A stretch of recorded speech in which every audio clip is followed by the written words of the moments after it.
దేశంలో క్రీడాకారులకి సినీ కళాకారులకి ఉండే క్రేజ్ అంతా ఇంత కాదు.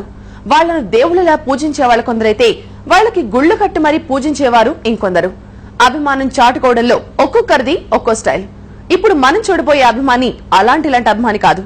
తన ఇంటిని మొత్తం తన ఆరాధ్యుని జ్ఞాపకాలతో నింపేశాడు. అలా తన వీరాభిమానాన్ని చాటుకున్నాడు.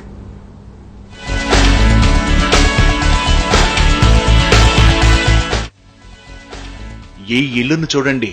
పైకి సింపుల్ గానే కనిపిస్తున్నా ఈ ఇంటికో ప్రత్యేకత ఉంది. ఆ ఇంటి పేరులోనే ఓ ప్రత్యేకత ఉంది. ఇంట్లోకెడితే ఆ ప్రత్యేకత ఏమిటో తెలుస్తుంది. ఏంటి ఇంటి నిండా ఎన్టీఆర్ బొమ్మలే కనిపిస్తున్నాయి, ఇది ఎన్టీఆర్ మ్యూజియమా అని డౌట్ వస్తుంది కదూ. కానీ అలాంటి సందేహాలకు తావులేదిక్కడ. ఎందుకంటే ఇది ఓ ఎన్టీఆర్ వీరాభిమాని ఇల్లు.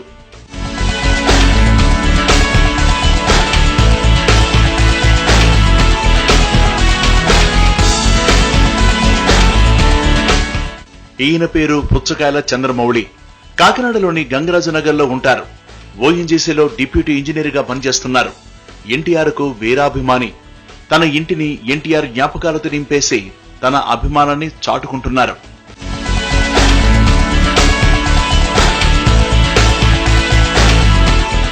చంద్రమౌళి ఇంటి పేరు తారక రామ నిలయం. సెకండ్ ఫ్లోర్ కు పెట్టిన పేరు నటరత్న కళా నిలయం. మరో ఫ్లోర్ లో ఎన్టీఆర్ సినిమాలు చూసేందుకు వీలుగా ఓ హోమ్ థియేటర్ ఏర్పాటు చేశారు. సెలవు రోజుల్లో చిన్నపిల్లలకి ఎన్టీఆర్ సినిమాలు ఫ్రీగా చూపిస్తారు చంద్రమౌళి. వంటగది పేరు రాముడు భీముడు. పూజా గది పేరు గుడి గంటలు. డ్రాయింగ్ రూమ్ కు పెట్టిన పేరు బడి పంతులు. ఇలా ప్రతి గదికి ఎన్టీఆర్ నటించిన సినిమాల పేర్లు పెట్టి తన ఇంటిని మొత్తం ఓ మ్యూజియంలా మార్చేశారు చంద్రమౌళి.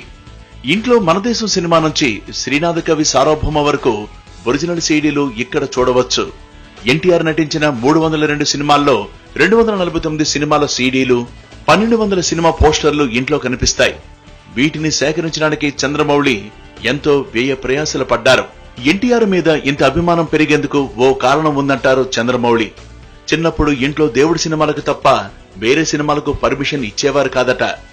దాంతో చంద్రమౌళి ఎక్కువగా ఎన్టీఆర్ నటించిన పౌరాణిక సినిమాలు చూసేవారట. అలా ఎన్టీఆర్ కు వీరాభిమానయ్యారు చంద్రమౌళి. మాకు ఆయన సాక్షాత్ దైవ స్వరూపులండి. ఆయన అంతటి మహానుభావుడు. మన తెలుగువాడిగా మన ఆంధ్రదేశంలో పుట్టి మన యొక్క తెలుగు కీర్తి కిరాటాలను ప్రపంచానికి చాటి చెప్పిన మహా వ్యక్తి అండి. ప్రపంచంలో ఒకే ఒక వ్యక్తికి ఫోటోలు పెట్టుకుని దేవుడి మందిరాల్లో పూజలు చేసి ఆ యొక్క ఘనత ఒక్క రామారావు గారికి దక్కిందండి. చంద్రమౌళికి ఎన్టీఆర్ మీద ఉన్న వీరాభిమానానికి ముగ్ధులవుతున్నారు స్థానికులు. ఎన్టీఆర్ పట్ల ఆయనకున్న అభిమానాన్ని ప్రశంసిస్తున్నారు తోటి అభిమానులు. చంద్రమౌళి గారిని నిజంగా మేము అభినందిస్తున్నాం. ఒక గదికి ఆత్మబంధువు అని, ఒక గది రాముడు భీముడని, అలాగే గుడిగంటలని ఇంటికి పెట్టారు. ఈ రోజుల్లో కూడా మన ఇంటికి నామకరణం చేసేటప్పుడు కూడా మనం ఏదో దేవుడి పేరు లేకపోతే నచ్చిన వాళ్ళ పేరు పెట్టుకుంటాం. అలాంటిది ఆయన నిజంగా ఈ కాలంలో విత్ రెస్పెక్ట్ ఆఫ్ ఫ్యామిలీ ఎలాగ ఉన్నా ఆయన ఇంటికి ఆ పేర్లు పెట్టారు. ఓసారి జిల్లాలో ఎన్టీఆర్ సినిమా షూటింగ్ జరుగుతుంటే క్లాస్ కి డుమ్మా కొట్టి షూటింగ్ కి వెళ్లారట స్నేహితులు. క్లాసులు ఎగ్గొట్టి షూటింగ్ చూసేందుకు వచ్చిన వాళ్లపై ఎన్టీఆర్ ఆగ్రహం వ్యక్తం చేశారట. బుద్ధిగా చదువుకోండని సలహా ఇచ్చారట. ఆయన స్నేహితులకి ఇచ్చిన సలహాను తాను కూడా పాటించారు చంద్రమౌళి. శ్రద్ధగా చదువుకుని ఇంజనీర్ అయ్యారు. తన ఉన్నతికి రామారావు పరోక్షంగా కారణమని ఇప్పటికీ చెబుతారు చంద్రమౌళి. రామారావుని దేవుళ్లా ఆరాధించే చంద్రమౌళి ఒక్కసారి కూడా ఎన్టీఆర్ ని కలిసి మాట్లాడలేదట. అదే తనకు తీరని కోరికగా మిగిలిపోయిందంటారు చంద్రమౌళి.